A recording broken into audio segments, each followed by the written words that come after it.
Orang kalau menjaga hijabnya, Allah SWT akan jaga dia. Kalau masih ingat juga pernah saya ceritakan kisah seorang anak muda yang suka hadir di pengajian di Masjid Nabawi dalam kisah nyata di Madinah. Itu gara-gara terkenal suka sekali menjaga hijab dia, terkomat sekali gitu. Ya, ada beberapa kisah seperti mirip ini ya, tapi ini yang pertama itu sampai akhirnya dia pulang dari Masjid Nabawi, orang tuanya biasanya kakak atau orang tuanya jemput, sekarang tidak bisa, maka dia terpaksa naik taksi. Dengan hikmah Allah SWT, padahal dia pakai cadar tertutup. Rupanya supir taksi ini niat jahat dibawa kepada padang pasir. Ya, dia juga mau teriak nggak bisa. Akhirnya intinya sudah sampai di padang pasir.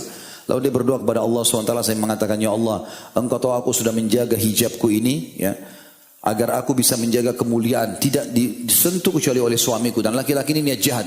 Dikunci semua pintu di padang pasir, dia sudah niat untuk menyerang si perempuan ini. Dia bilang tiba-tiba subhanallah dari kejauhan ada kedipan lampu mobil, gitu kan.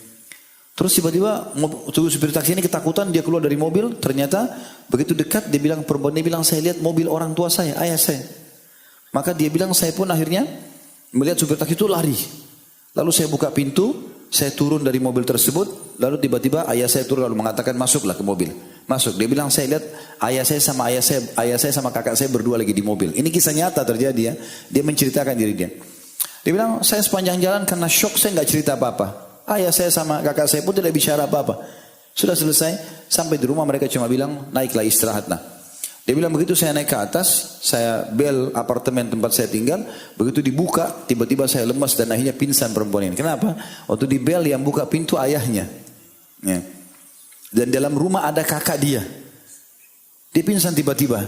Disadarin segala begitu sadar langsung dia tanya. Dia bilang, ayah, kakak tadi kalian jemput saya enggak? Enggak, kami enggak pernah jemput. Tadi kan sudah kami bilang kami enggak bisa jemput.